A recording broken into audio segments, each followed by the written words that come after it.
Hello, everybody. Welcome back. It is now our third episode of Itz Gametime. With me, I have my co-host Jett. I am Eric. Jett, introduce yourself. What's going on, everybody? We're back for another episode. I'm excited to talk with Eric about some more sports and provide our knowledge again to our fans out there. I know they've enjoyed the first two episodes so far. Yeah, which our first episode, it was a learning curve. Our first episode was way too long, so now we know, like, we have to plan less talking points because of how long it can go for. But then our second episode was like the perfect amount of time that we wanted, just about that 45 to hour minute range. Hopefully we'll be able to hit that again.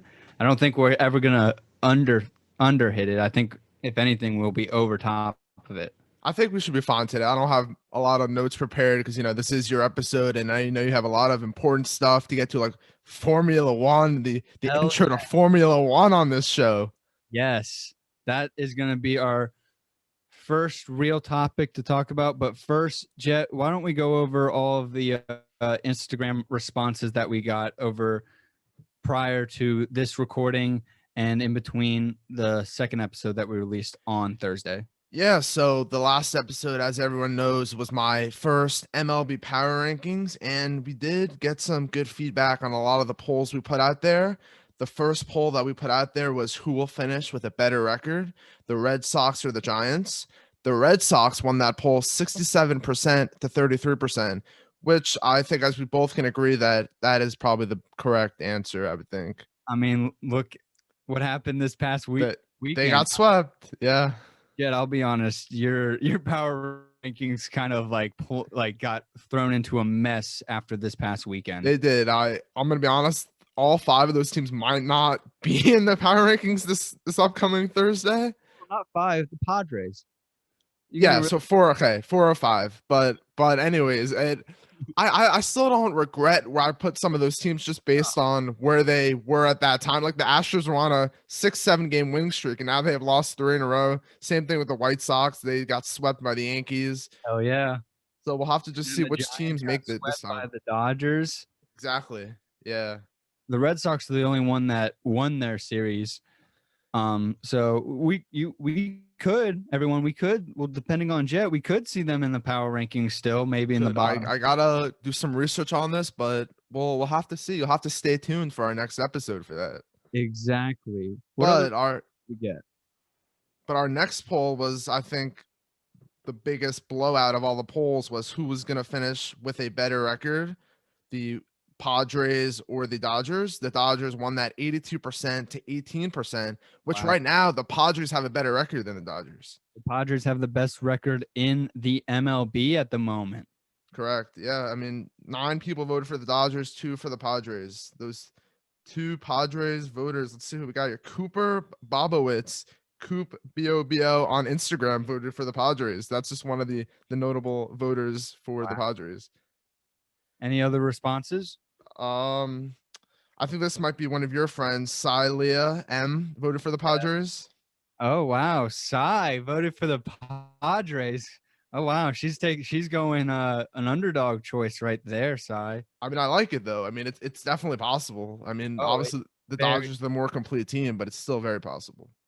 Absolutely, the Dodgers could end up in second place and in a wild card, and the Padres could take the division. So our next question was, are the White Sox the best team in baseball right now? And right now, meaning when this poll was posted, which was on last Thursday. And at the time, they were the best team in baseball. And right now they aren't, but 55% of the people said no, they aren't the best team in baseball right now. Wow.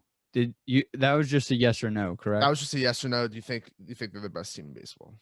Oh, okay. Wow. Even then, I definitely would have. I think I voted yes. You voted yes. I voted yes. Lindsay G155, a Chicago native, voted for the White Sox as well. Shout out to Lindsay. We got a review of the podcast so far from her. We're very, very grateful for her review of it. Very grateful. Okay, this one was a 50-50 percentage wise. Are all the no-hitters good or bad for baseball? people are split on this one, which I don't see how they could be split. I think it's awful. I think it's like all these are awful for baseball. Well, I'll say this. For my New York Yankees, this past not Thursday, Wednesday, Corey Kluber threw a no-hitter, and I immediately texted Jett. I was like, Kluber threw a no-hitter, and I was like, I love the dead ball era now. It's insane. I mean, Kluber, I mean, he's been one of the best pitchers in the MLB going back, several years, and he's kind of having a little redemption story back in the Bronx. Exactly. But I know I voted no for that. Yeah, same with me. I mean, the only one of the people that did vote good, that it was a good thing for baseball, is a pitcher on the Tampa JV baseball team. Tommy Fink said it's a good thing, which I understand because he's a pitcher. But Tommy, I think you're wrong on this one. Yeah, Tommy, that's a little biased right there. But I mean, you want to get to some of the polls I put out this morning about yeah, definitely. Okay. So one of the polls I put out this morning is, should the NBA keep the playing games going forward? I know we talked about the playing games briefly on our first episode. So far, 57% of the people voted yes, that the playing games should going forward, be kept. I agree with that. What do you think? Yeah, I know I voted yes. Just maybe a different iteration of the playing games, but I definitely think they should stay. I just really wish that Curry would have won the final matchup. I know the Grizzlies have been looking good so far early on in the play-on game and the first game against the Jazz. So yes. Do you think the Grizzlies will upset the Jazz? No, it's because Donovan Mitchell wasn't playing last night. I think depends if Mitchell comes back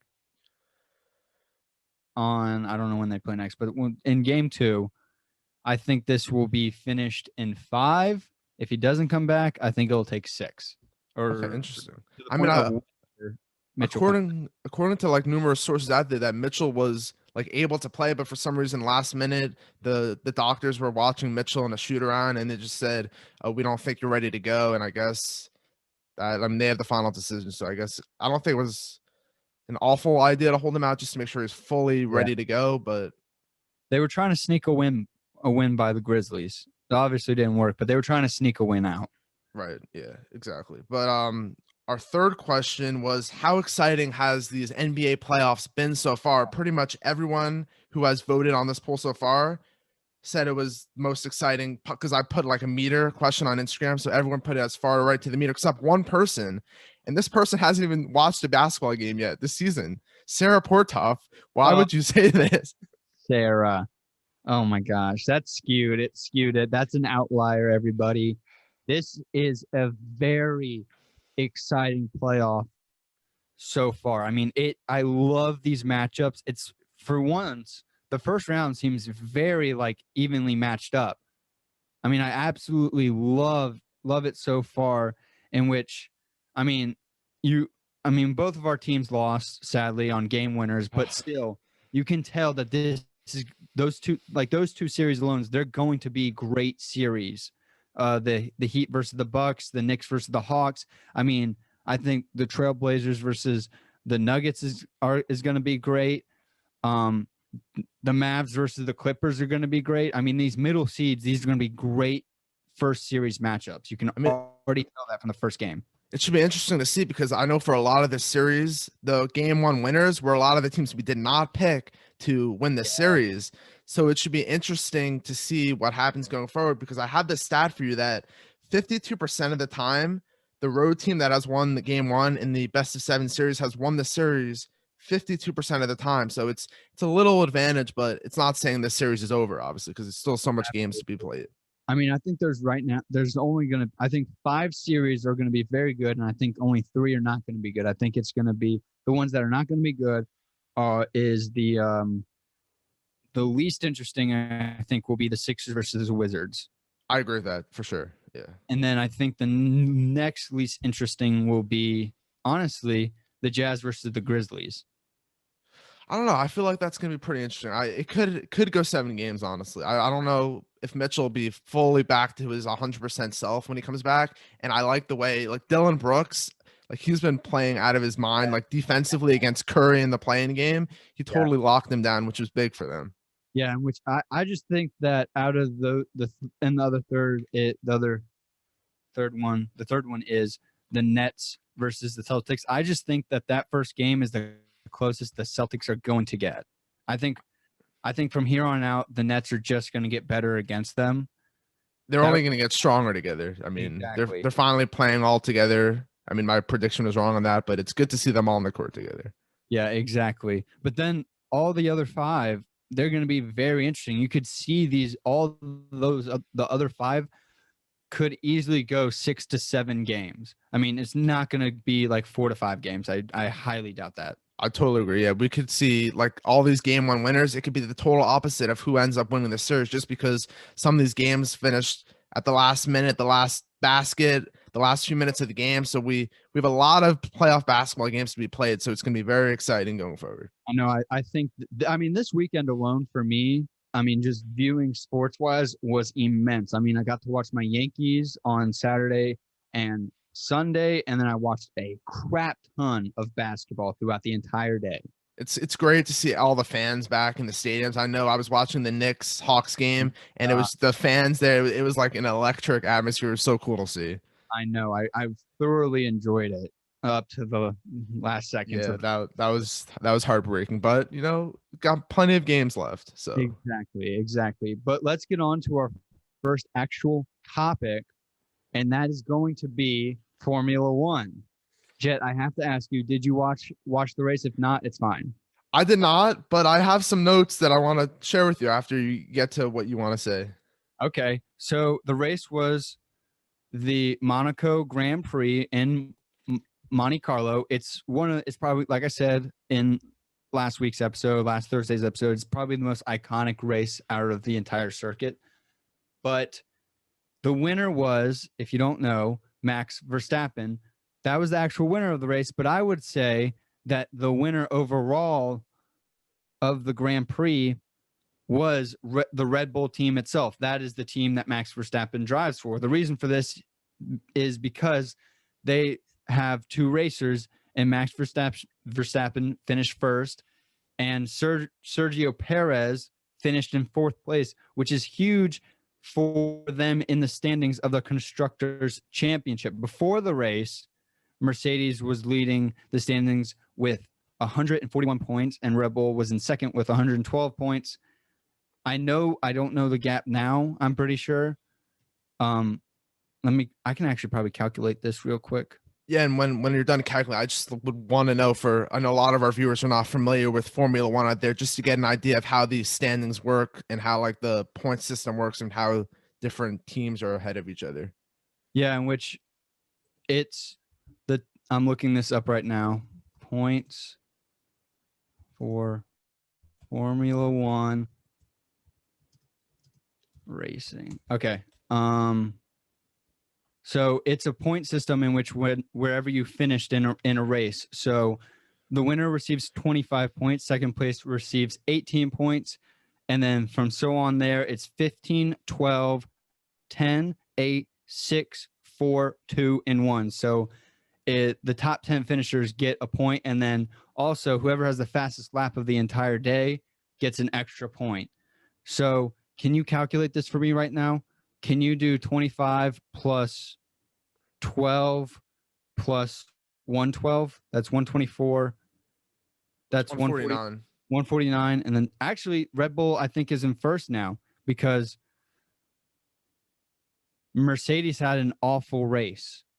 Mercedes was the team in first place. They had an awful race. And with those points that are earned from the position of the racers, that's combined to total the Constructors' Championship, which is the team one. But then there's also the Drivers' Championship, in which, because Max Verstappen won, he's now in first place for the Drivers' Championship with 105 points.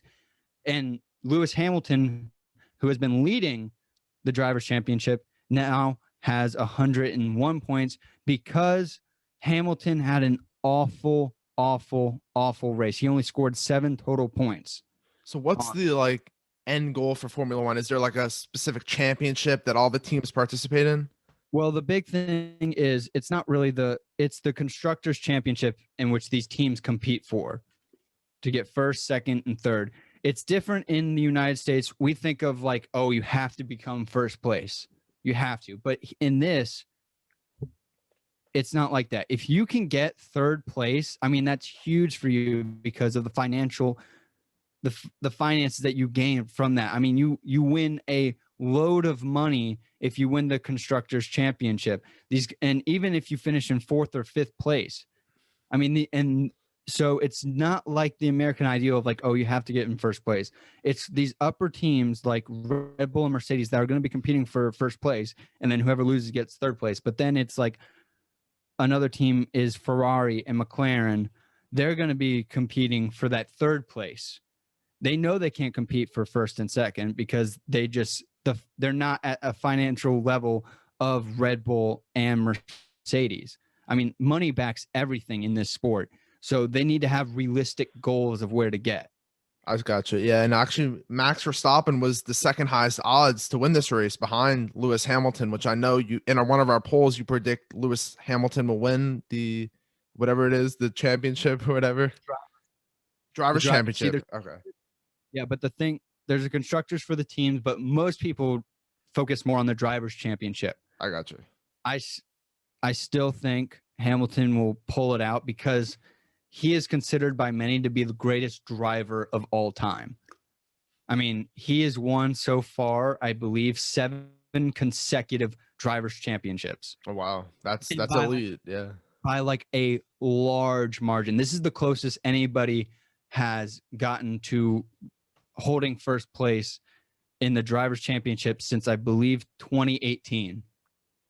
Like he's held first place in the drivers championship all the way back until I believe 2018, which is insane. So, but this was a huge win for them, for Red Bull. It sucks because the Monaco race is not a race that I would recommend new fans to watch because there's not a lot of chances to pass other drivers and stuff like that. It depended highly on your qualifying position. I don't think there was one pass in this entire race. But I think, to go a little bit more into it, I think that the driver of the day was not Max Verstappen, but his teammate, Sergio Perez. He originally started 9th place, and he finished up in 4th place, which is insane, especially in the Monaco circuit, because what really depends on is trying to undercut other drivers by when to go and do your pit stop. That strategy is the biggest thing in this race. It's not about, oh, you being able to pass people. It's strategic. When are we going to put you in the pit stop real quick to change your tires and try to undercut someone before they do it? It's hard to explain, especially for someone like me that's only a year into it. But if you were to watch it, you would understand it. If you were like going to persuade someone to watch a Formula One race, what would you say like the biggest things are, the reasons why you got into it? Well, the reasons why I got into it is because of the Netflix series Drive to Survive. I highly recommend anyone that is skeptical of it or may even want to try to get into it, just watch Drive to Survive. They do a great job. There's, I believe, 3 seasons out now. A great job of talking about what the environment of Formula One is like. And it just highlights each season, each of the prior 3 seasons. It dates back to 2018, right? Yeah. Yes, 2018. So I would highly suggest that to watch that, and you get a good understanding of it. And then it makes you want to actually watch the races live because you just get highlights of certain races throughout the season in the prior seasons. But going back to Sergio Perez, he gained 12 points for himself and Red Bull. He now has a total of 44 points in the Drivers' Championship and moves him up to 5th place in the standings, which is very big for a driver in itself. And what's big about him is he does really good when he's far behind. There's 20 total positions in one race. There's 1 through 20. He was once, I believe, I think he was in dead last. Wow. And he got into 3rd place at the end of the race. Wow. Which is absolute. I mean, that's insanity, like complete insanity. that's almost the equivalent of like everyone expecting the Knicks to not make the playoffs at all and be like a lottery team and then making the 4th seed. That's like a pretty good equivalent of that. Yeah, you had to throw your Knicks in there. I get that. Yeah. Yeah, of course I did. But yeah, guys, that was my little talk about Formula One. I know I didn't do the best jobs, but it's my first time really trying to describe it and talk about it and stuff like that. This is my first year of actually understanding. You did a great job explaining it. But when is the next big race? The next big race, Formula One schedule. Nope, calendar. It is, I believe, it is June 6th, and it's the Baku City Circuit. I can't even pronounce the Grand Prix name. Like, that's not just me being bad at pronouncing names, Jett. Like, this is actually a very difficult. Here, I can share my screen with you. Okay, let me give it a try. Okay, can you see it? Can you see my screen? Sokar, Azerbaijan. Okay, you can't hate on me for not knowing how to say that. No, that's tough. Yeah, I don't know. But if people want to tune into this, where is it on like cable television? Is it on ESPN? It's okay. on ESPN. It's usually the race times start around 9 a.m. So it's a great way to start your day off. I mean, that's how I started my and it's on Sundays. It's always on Sundays, I believe. I'm sure you're inspiring someone out there to go watch the next race for sure. Oh, I hopefully so. I mean, it's a good thing just to put on, and like the announcers do a very good job also. Shout out to the announcers. It's always the same announcers. They do a great job of announcing the race. But yeah, so that was the first topic of the day. So I want to get on to the second topic of the day, and it is the daily question of the day. So, Jett, I'll be asking you this, and I'll also give my response. What was the best NBA game over this past weekend, and which series do you think will now be the most? Which series do you now think will be a surprisingly good series to watch for? So, I mean, there was a ton of great games. I mean, there's a little bias in this answer, but I do think the most exciting game so far is Heat versus Bucks, just because it was such a back and forth game, and it ended on a game-winning shot from Chris Middleton, which was very upsetting. But the Bucks played a great game. The Heat were not there offensively. Jimmy and Bam need to step it up for game 2 because they both shot 15 plus attempts and they both only made 4 field goals. The Heat's defense was there. Duncan Robinson was shooting threes, lights out. Goran Dragic was lights out. But in order for the Heat to be put over the Bucks come the end of the series, they have to show up offensively. And also, by the way, Giannis was not able to show up at their free throw line late, which is very key going forward in the series. He got called for a 10-second violation on the free throw. Yes, he did. Yeah. And I think that really got into his head. I think that's going to be staying in his head now. 100%. I mean, I don't think he's not going to be the guy they'll ever go to. I don't think in the closing time. I think Middleton is that guy. He's shown he is that guy. So I do think the series is going to go 7 games now. Yes, I have to agree with you. I think the best game was the Heat versus the Bucks. I didn't watch it all the way through because the Yankees game was on, but then I immediately switched to this because I saw how close it was. And man, that game winner that Chris Middleton hit, I remember what I remember most since I kind of joined it later, like in the I think late 3rd, beginning 4th time period. These teams just seem to be trading bucket after bucket. I just remember Duncan Robinson and Goran Dragic, right? Yep, that's right. Yep. Okay, there we go. There you go. Just lighting it up from 3. And like you said, I'm very, very concerned that Giannis could become a liability later in the series because of his lack of free throw abilities. I mean, it was I think he was 6 of 13 or something like Correct. that. Yeah, 6 of 13. Yeah. I mean, that's 7 points that you're missing right there. I know you guys won the game, but it may not have needed to go that far. What I do have to say also is that Jimmy Butler didn't really kind of show up in this game so far. It was one of the worst games probably in his tenure, the short tenure with the Heat so far. And he's going to be the difference going forward. I mean, now that they know Giannis can be a liability late in the game at the foul line, they're probably going to use that to their advantage. But Bam wasn't there offensively either. So they both need to figure out better game plan going forward in the series. Do you think it was just not good offensive game by the Heat, or was it a good defensive game plan by the Bucks? I think it just wasn't a good offensive game from the Heat. I mean, the Heat still were able to knock down plenty of shots.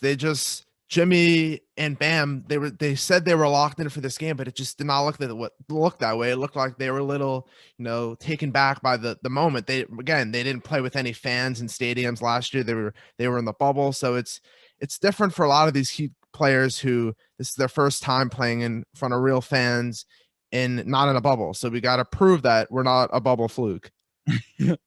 But Jett, what do you think will be the series that is will be surprisingly better than expected? So, I mean, there's a few good answers to this one, but going into the first round of the series, I didn't think, no offense to your Knicks, but I didn't think this series was going to be that exciting just because it's a bunch of inexperienced teams that haven't been in this moment before. It could be very sloppy. But after watching the first game and watching how it ended and watching the atmosphere in Madison Square Garden, I think it's going to be the most exciting series that we did not expect going forward, just because Trae Young is superstar talent, and if the Knicks can figure out a way to stop him going forward, it's going to be a good battle going back and forth. I think it's going to go 7 games as well, just because I think the Trae Young is going to have his big moments. Julius Randle and company are going to have their big moments. But I was very surprised to see Alec Burks coming off the bench, and he led the whole team in scoring with 27, which is big for them and probably a much needed boost when some of their bigger players are not performing.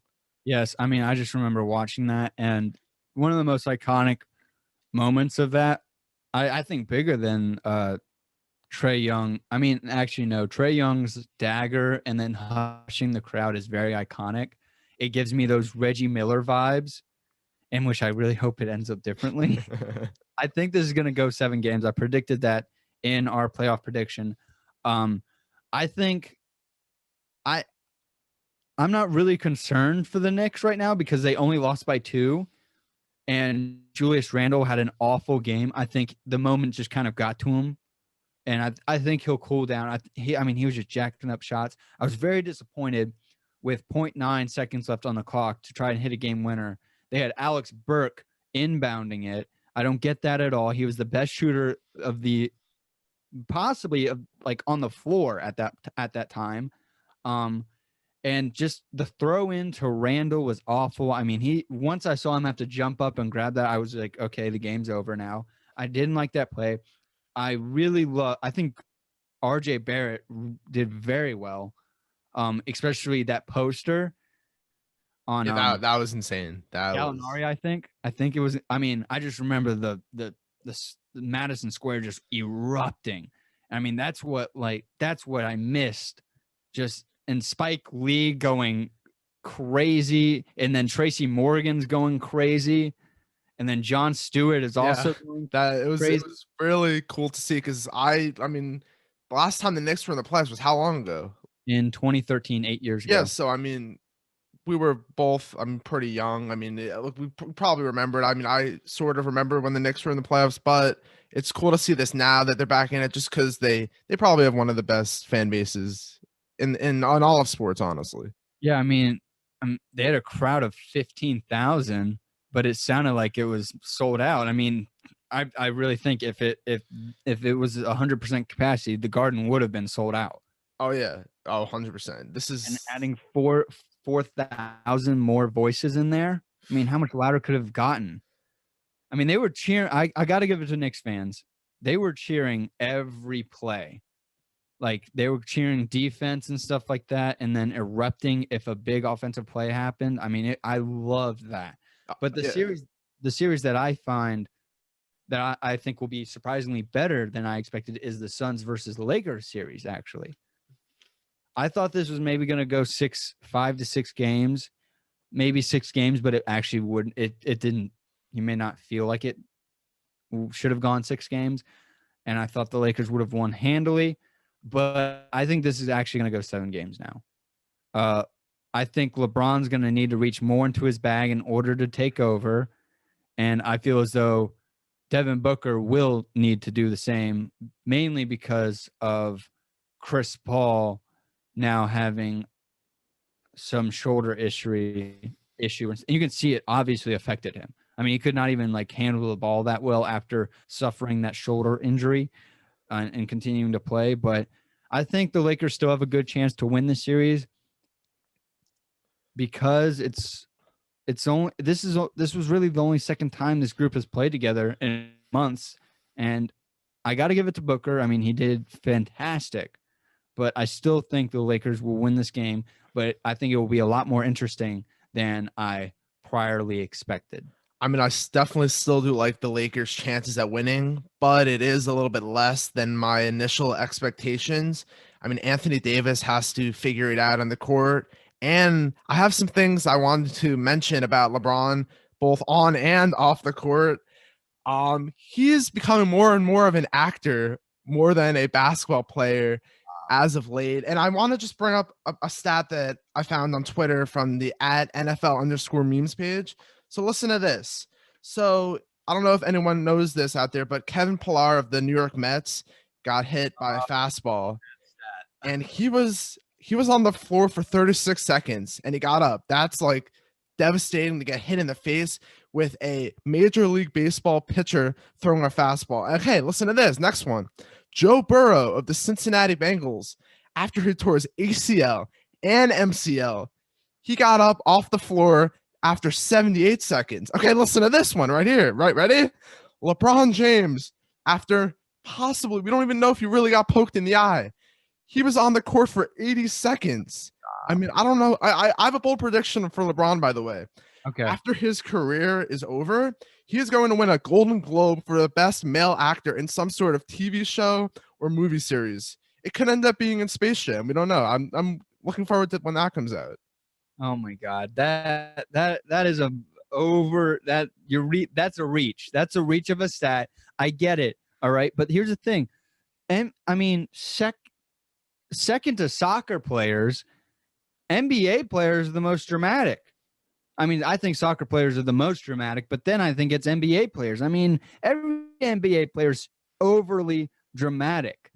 So that's nothing. That's nothing. Well, I have another issue though. LeBron, if it was any other player, that player would have got suspended if he attended a private party during a time when COVID protocols are still in place throughout the NBA. LeBron probably didn't even get a warning. Said Adam Silver said, go play. I don't care. We need the money. We need the ratings. If it was like Alec Burks or someone, he would have gone suspended.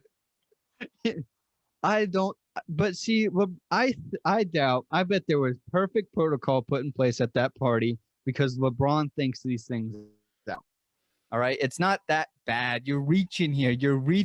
See, that's the thing. That's like the TikTok that I just sent you before we recorded about LeBron haters. They find anything wrong. But how is Michael B. Jordan, Drake, and a bunch of other celebrities gonna help him get prepared for Game 1 of playoffs in which he ended up losing? Probably because he was hungover from the night before or whatever. He didn't lose that game. He did not lose that game. AD lost that game. I mean, LeBron didn't have an unbelievable game, though. But he did what he normally does, all right? He had like 18 points, 10 assists. He had like 7 rebounds. He did what he normally does, maybe a little less points. I would have rather had seen 24 points. I'll give you that. But AD lost that game. AD performed awful in that game. Awful. No, I know. I mean, I am giving LeBron a lot of this unwarranted hate as I sit in front of a picture of him on my wall after he helped my Heat win the finals 2 times. So I do have a lot of respect for him in that regard. But just I do kind of get annoyed at some of the things that happens with him in the storylines and in the news in the past. That's the only thing. Okay, well, I thought you were going to bring this up, and I mean maybe you were, but I'll ask you. What about the with against the Phoenix, the thing about with his shoulder and Chris Paul. Oh yeah, well that was another.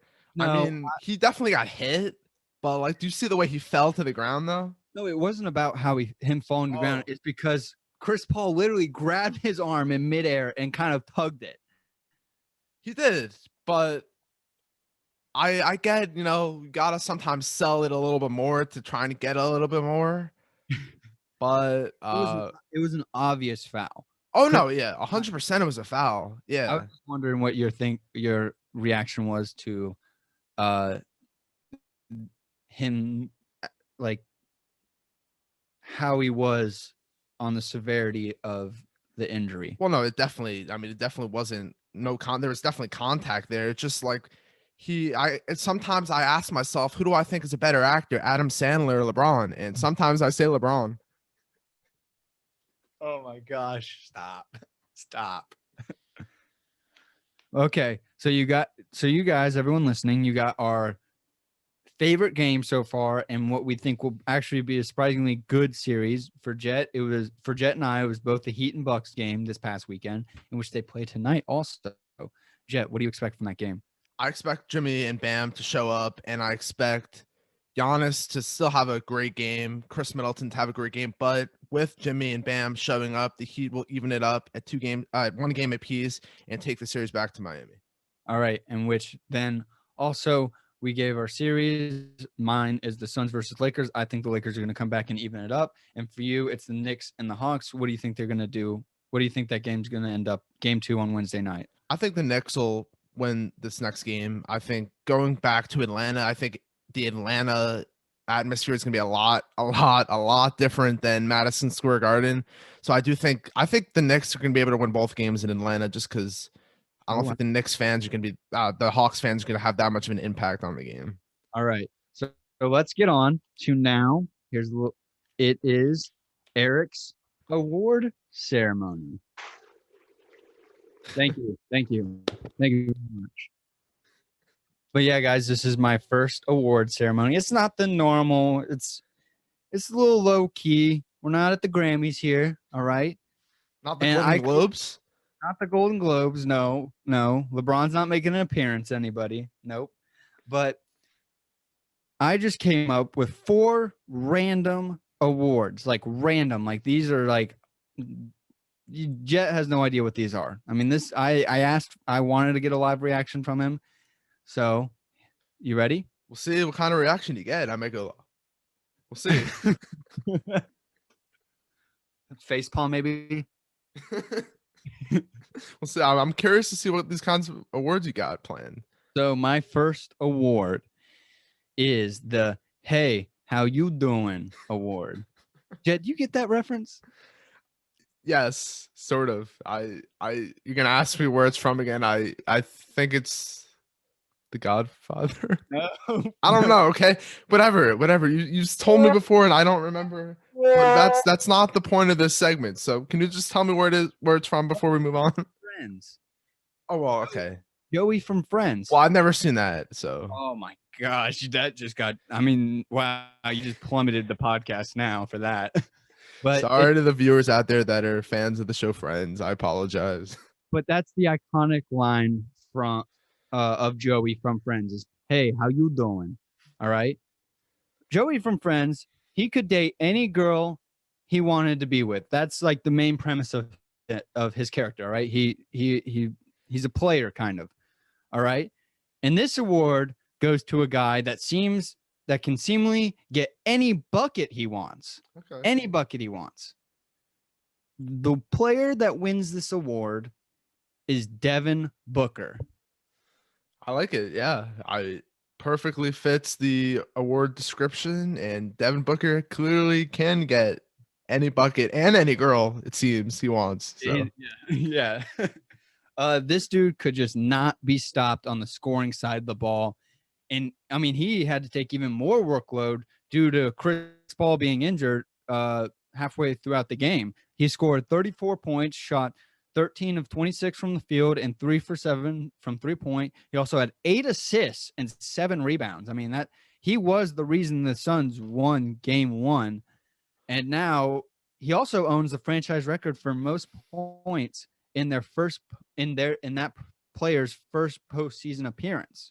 I still think it's crazy that this was his first postseason game of his career. I mean, he's a veteran at this point, I would think. I mean, and to get to this point now, he's finally in the playoffs. It's good to see him producing. But were there any other contenders for this award, or was he the only guy you were thinking of? There was one before the Suns Lakers game. It was Damian Lillard. Okay, yeah. I mean, he went off too. He did. But I think the Lakers are a better opponent. So I agree. No, I like the choice for this. Do you think that he can handle the postseason pressure the further the series goes? I don't think he can, to be honest. Oh, okay. He's going to be able to put up the numbers, but the numbers are not always going to win you games. I think it's very important that Chris Paul stay healthy for the remainder of however long the Suns are in the playoffs, because he's going to be a big factor in making sure Devin Booker stays focused on winning the games, not necessarily scoring as many points as he can. Yes, I would really like to see how he does on the road. That's going to be a big thing in the playoffs, because he hasn't played in a hostile environment in over a year, and especially in the playoffs. I mean, just amplify that by 10. I mean, in the playoffs, especially going on the road to Los Angeles. I mean, that's not an easy place to play. Exactly. So that was my first award, the How You Doing award. It goes from Friends. Gotcha. Yes. Joey from Friends. Yes. So now we're moving on to the second award at the ceremony here. It's the Long Time No See award. Any guesses? Here, I'll give you a hint. This is in the MLB. Okay. God, I don't know. There's so many guys that are going through my head that I don't even know like where you're going in this direction, but just tell me. Okay, so this guy has been gone for a while. He hasn't performed at the level that he once was able to for a long time, but now he seems to finally be figuring it out. The winner of the Long Time No See award is going to Corey Kluber. I should have figured that. God. Oh my God. You should have the awards music playing in the background, when they're accepting their speech. There you go. Absolutely. Man, Corey, my man Kluber just threw a no-hitter last Wednesday, which is now the sixth no this year so far. I mean, this came right after we talked about no-hitters in the dead ball era.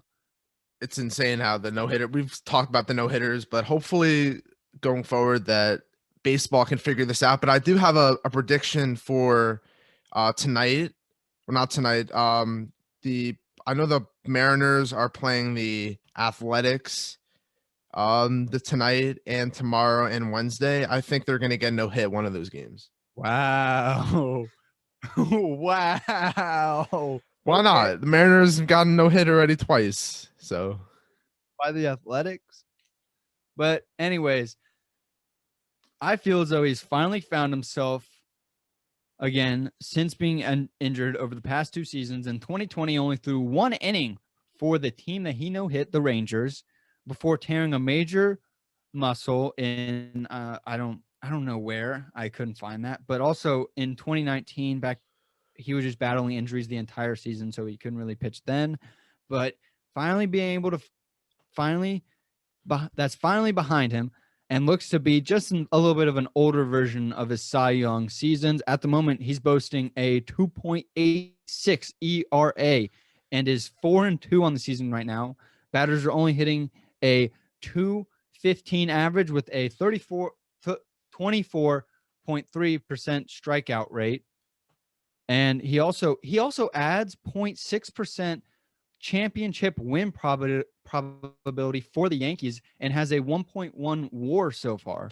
I know we both said this in the beginning of the season that both Kluber and Jameson Taillon were going to be big in deciding which way this Yankees rotation was going to lean towards, and they've definitely both helped that Yankees rotation immensely, and that's why they're on a winning streak right now. Exactly. I mean, especially in this time frame, I think they've gone start all the starters throughout like the 5-man rotation. They have not let up one earned run yet. I think it's been like 40.1 innings pitched, and they haven't allowed an earned run from the starters. Something I found very interesting was that Aaron Judge had his first game winning walk off RBI yesterday on a walk, which is pretty crazy that he hasn't had a game winning hitter RBI up to this point. Yeah, I mean, get that first out of the way. Now he'll just do it multiple times. Exactly. Now, even though he has performed very well and it has performed above anyone's expectations, I still don't think he's worth the $11 million salary. Really? The way that I think the only way he can prove that, prove his 1 year rental. That's all he is. He's a 1 year rental. Is if he performs in the playoffs. I agree with that. That'll really prove his worth for sure. I think I still, even if he performs very well in the playoffs, I still don't think the Yankees will even think about re-signing him. I think this is a 1 year rental. Especially, Severino will be back, and they've plenty of guys to call up eventually. Exactly. So that was my long time no see award. Goes to Corey Kluber. I like it. Okay. So now on to the Not Your Average Joe Award. Any guesses, Jett? Which is this for the MLB or NBA? NBA. I don't have any guesses. I'm just hoping it's not one of your favorite teams. It's not. Don't worry. Okay. This award goes to a guy that people don't really realize that they are actually very good and should not be considered an average in the average category, but a top player for the team that they are on. So are you ready for the winner of Not Your Average Joe Award? I'm ready. Let's hear it. The person that wins this award is Goran Dragic for the Miami Heat. Yes, Goran is finally getting the recognition he deserves by getting this award. I think he was arguably the best player for the Heat in game one. I mean, he scored 25 points, shot 10 of 17 from the field, and 5 of 10 from 3. I mean, how did you think of his performance? I thought he came alive when the Heat needed him the most to pick up the slack for Jimmy and Bam. The only dilemma that I and other Heat fans sometimes think about is whether he should be starting over Kendrick Nunn, which I think in the playoffs, I think he should be starting. I like Kendrick Nunn a lot, but I do think Dragic has earned his spot in the starting five, and Nunn would still be able to produce coming off the bench. Yeah, I was wondering that. I feel as though people on the national level have forgotten about him since he was moved to the bench. I don't understand why they moved him to the bench, even though he got 35 minutes last night. And the starting point guard, Chris Nunn, like you said, he only got 23 minutes. Yeah, Kendrick Nunn, yeah. Kendrick, sorry. You're good. No, you're good. Okay, sorry. I typed in Chris for some reason. There is a Chris Nunn, but oh, okay. Yeah. So, I mean, he just comes alive in the playoffs by averaging 18.2 points per game, 4.1 assists per game, and 4.1 rebounds a game compared to his regular season where it's 16 points per game, 5 assists per game, and around 4 rebounds a game. He needs to just keep this up, because if Jimmy and Bam somehow don't perform at the level that we've been accustomed to seeing them offensively, he might need to carry the Heat again to hopefully win game 2. Do you think that he's going to get more playing time because Victor Oladipo has not returned from his injury? I don't think he's going to get more playing time. I just think he's still going to probably be coming off the bench tonight or yesterday for game 2. But if in the end of the game that they need those crucial minutes, he's probably going to be the guy again to lean on instead of Nunn. All right. When do you expect Oladipo to return to the playoffs?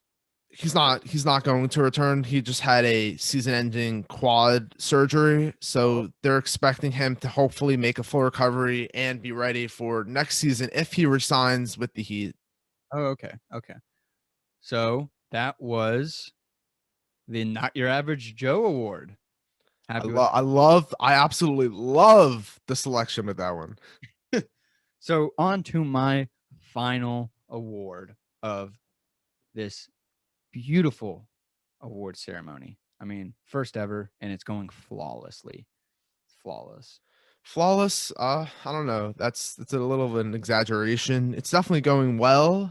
The viewers are definitely gonna be excited for some of your picks because they're definitely gonna like the description and titles of these awards for sure. Oh yeah, put a lot of thought into these. I could tell. Yeah. What do you think I do while working at my job? I guess this is what you do. Yep. But for the final award, it is the Say Hello to My Little Friend. Do you know that reference? Yes, I do know that reference. What's that reference, Jet? I know I talked to you about this reference once before. Stop. Why are you doing this to me? Oh my god. I looked it up and everything, and I should know this. I sadly, unfortunately, do not. It's Scarface. Oh my god. Yes. Yeah. It's the Say Hello to My Little Oh my Friend. god. My favorite movie of all time. How could I forget that? But the Say Hello to My Little Friend award goes to not the best player on the team, but rather the best player's right-hand man, and may be the reason that this team wins close games. Jet, who do you think wins this award? The Say Hello to My Little Friend award. Interesting. So this is for the MLB, correct? Or is this still No. NBA? Still. Okay. I don't know. Tell me. The winner of this award is Chris Middleton. Okay. Yeah.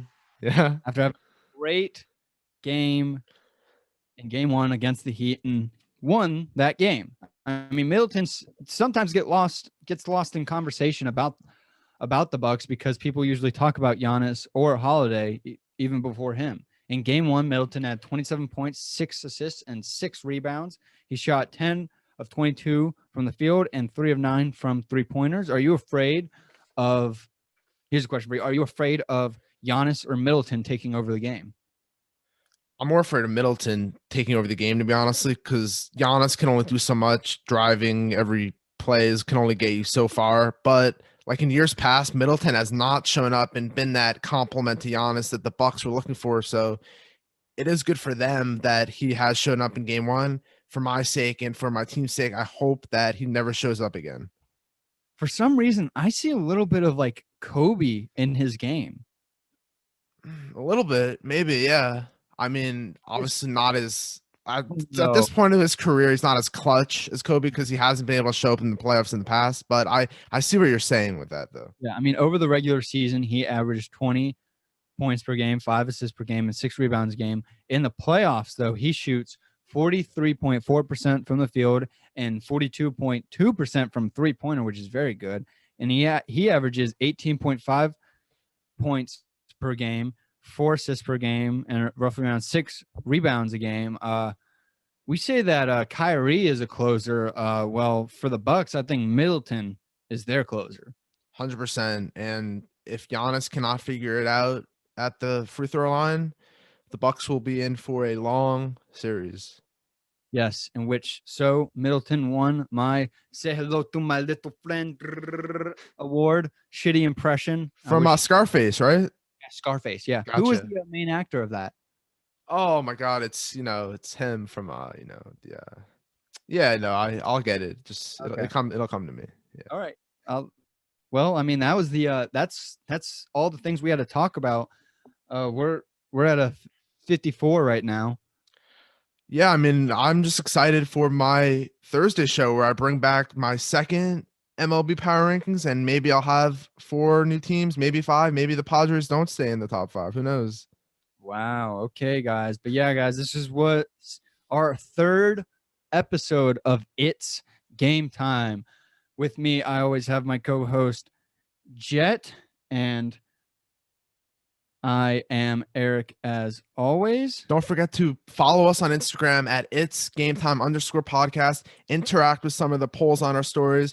Engage with some of our posts. Like and comment. And give us feedback because we want to do better going forward. So please let us know what you think. Yes, and guys, that was the episode. Hope you enjoyed. Peace out.